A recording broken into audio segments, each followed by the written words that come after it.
দীর্ঘদিনের রীতি ভেঙে এবার জনগণের সরকার উন্মুক্ত স্থানে জনগণের সামনে শপথ নেবে বলে জানিয়েছেন বিএনপির যুগ্ম মহাসচিব শহীদ উদ্দিন চৌধুরী অ্যানি।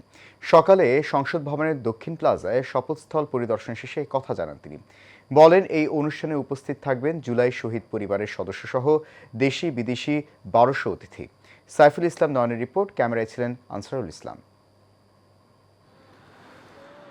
দীর্ঘ সংগ্রাম আর রক্তের বিনিময়ে অর্জিত নতুন বাংলাদেশে গঠিত হচ্ছে জনগণের সরকার। তাই তো দীর্ঘদিনের রীতি ভেঙে নতুন সরকারের শপথ হবে বঙ্গভবনের বাইরে সংসদের দক্ষিণ প্লাজায়। ব্যতিক্রমী এই আয়োজনের প্রস্তুতি পরিদর্শনে আসেন বিএনপির যুগ্ম মহাসচিব শহীদ উদ্দিন চৌধুরী অ্যানি সহ বিএনপির প্রতিনিধি দল।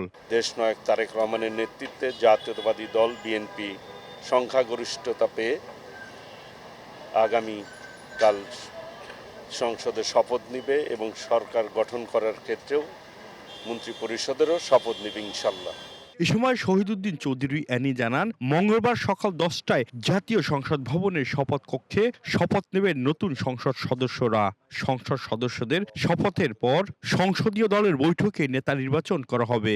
আমরা বিশ্বাস করি যে একটা দায়িত্ব এবং এই দায়িত্বটুকু খুব কঠিন এবং আমাদের উপর একটা আমানত। এই আমানত অবস্থান থেকে আগামী দিনে জনাব তারেক রহমানের নেতৃত্বে আমরা নতুন সরকার গঠন করব এবং জনগণের পাশে থেকে এই আমানতটুকু যেন আমরা রক্ষা করতে পারি, মহান আল্লাহ তাআলার কাছে শুকরিয়া আদায় করছি। 13টি দেশ ইতিমধ্যে তাদের প্রতিনিধি আসবেন, কোনো দেশের প্রধানমন্ত্রী আসবেন, কোনো দেশের পররাষ্ট্রমন্ত্রী আসবেন, স্পিকার মহোদয়রা আসবেন এবং অন্যান্য যারা আছেন ডেলিগেট হিসাবে তারা অংশগ্রহণ করবেন। জুলাই সনদের ব্যাপারে সাংবাদিকদের প্রশ্নের জবাবে তিনি জানান, আলোচনার মাধ্যমে সবকিছু সহজ হবে। এখনো তাদের সাথে আলোচনা হচ্ছে।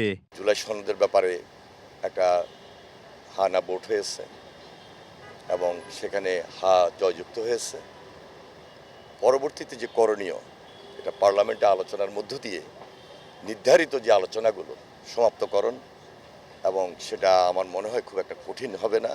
বিকেলে দেশি বিদেশি আমন্ত্রিত অতিথিদের উপস্থিতিতে নতুন প্রধানমন্ত্রী হিসাবে তারেক রহমান ও তার মন্ত্রিসভাকে শপথ পড়ানো হবে বলেও জানান তিনি। গণঅভ্যুত্থানের পর যে নতুন বাংলাদেশের স্বপ্ন দেখেছিল বাঙালি, সেটি এখন দ্বার প্রান্তে।